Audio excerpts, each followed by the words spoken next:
Hi everyone, welcome back to my channel. আজ আমি তোমাদের সাথে শেয়ার করব আলু সোয়াবিনের রেসিপি।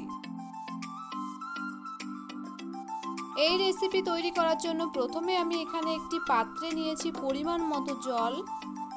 আমি এখানে ঠান্ডা জল ব্যবহার করেছি, তোমরা চাইলে গরম জলও ব্যবহার করতে পারো। তারপর এই জলের মধ্যে দিয়ে দেবো আমি 80 গ্রাম সোয়াবিন। এই সয়াবিনগুলো আমি কমপক্ষে 15 মিনিট মতো ভিজিয়ে নেব। তারপর এখানে নিয়েছি আমি লঙ্কা ও পেঁয়াজ কুচি, তারপর নিয়েছি আদা রসুন জিরে বাটা, তারপর এখানে দুটো টমেটো আমি কেটে নিয়েছি, এরপর নিয়েছি ধনেপাতা কুচি, এরপর নিয়েছি আলু। এরপর একটি কড়াইয়ে আমি দিয়ে দেবো পরিমাণ মতো সর্ষের তেল, তারপর এর মধ্যে দিয়ে দেবো আমি কেটে রাখা আলুগুলো। তারপর সবকিছু বেশ ভালো করে একবার মিক্স করে নেব। এরপর এখানে দেব আমি স্বাদ অনুযায়ী লবণ, পরিমাণ মতো হলুদ গুঁড়ো, তারপর সবকিছু আবারও একবার বেশ ভালো করে মিক্স করে নেব।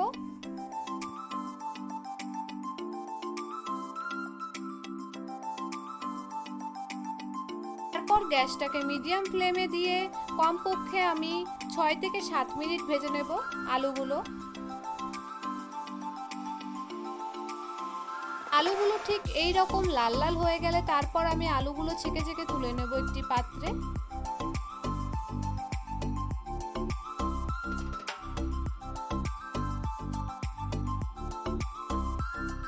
আর এই দিকে আমি যে সোয়াবিনগুলো ভিজাতে দিয়েছিলাম সেগুলো ফুলে গেছে পুরোপুরি। তারপর এর মধ্যে থেকে জলটা বের করে নিয়ে আমি একটি পাত্রে রেখে দেবো সোয়াবিনগুলো।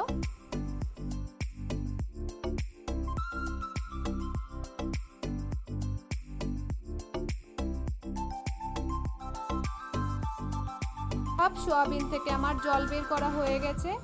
এরপর আমি ওই তেলে দিয়ে দেবো সোয়াবিনগুলো, তারপর সবকিছু বেশ ভালো করে একবার মিক্স করে নেব।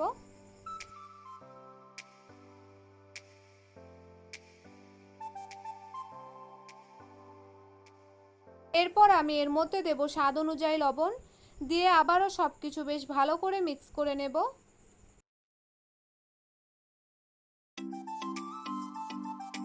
এরপর আমি সোয়াবিনগুলো কমপক্ষে 3 থেকে 4 মিনিট মতো ভেজে নেব। সোয়াবিনগুলো ঠিক এই স্টেজে আমি তুলে নেব, দিয়ে একটি পাত্রে রেখে দেব।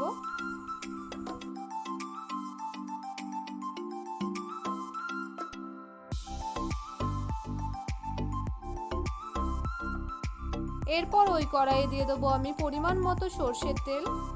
তেলটা গরম হয়ে আসলে তারপর আমি এর মধ্যে দিয়ে দেবো 5 ফোড়ন, তারপর এর মধ্যে দেব আমি পেঁয়াজ ও লঙ্কা কুচি, দিয়ে 2 মিনিট মতো পেঁয়াজ ও লঙ্কাগুলো ভেজে নেব।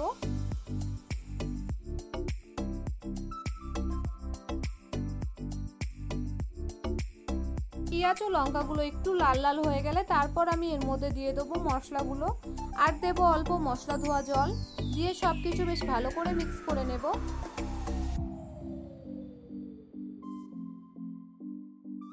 এরপর আমি মিনিট 2 মতো মশলাটা কষিয়ে নেব। তারপর আমি এর মধ্যে দিয়ে দেবো টমেটো কুচি, তারপর আবারও সবকিছু বেশ ভালো করে একবার মিক্স করে নেব। এরপর আমি এর মধ্যে দিয়ে দেবো স্বাদ অনুযায়ী লবণ, এখানে আমি 1.5 চামচ লবণ ব্যবহার করেছি। এরপর আমি এখানে দিয়েছি 1 চামচ হলুদ গুঁড়ো, এরপর এখানে দিয়েছি আমি 1.5 চামচ লঙ্কার গুঁড়ো। তারপর সবকিছু বেশ ভালো করে একবার মিক্স করে নেব। এরপর আমি মশলাটা আবারও 3 মিনিট মতো কষিয়ে নেব।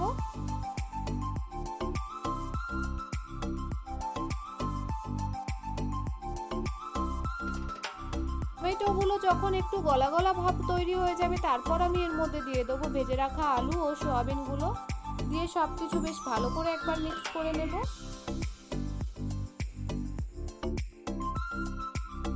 এখানে আমি 2 মিনিট মতো একটু কষিয়ে নেব। তারপর আমি এর মধ্যে দিয়ে দেবো পরিমাণ মতো জল সিদ্ধ করার জন্য।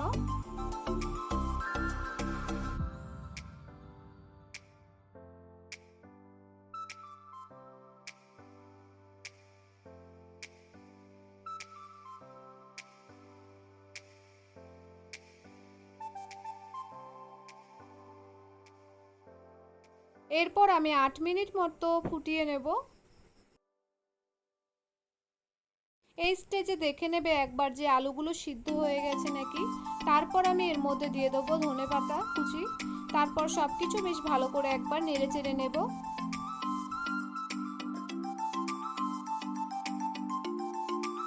এরপর আমি 1 থেকে 2 মিনিট মতো ফুটিয়ে নেব। তাহলেই তৈরি হয়ে যাবে আজকের আমার রেসিপি। তোমরা অবশ্যই বাড়িতে একবার এইরকম ভাবে ট্রাই করো আর আমাকে অবশ্যই কমেন্টে জানিও ভিডিওটা কেমন লেগেছে। আর আমার এই ভিডিও যদি তোমাদের ভালো লাগে তাহলে লাইক, কমেন্ট, শেয়ার, সাবস্ক্রাইব করবে।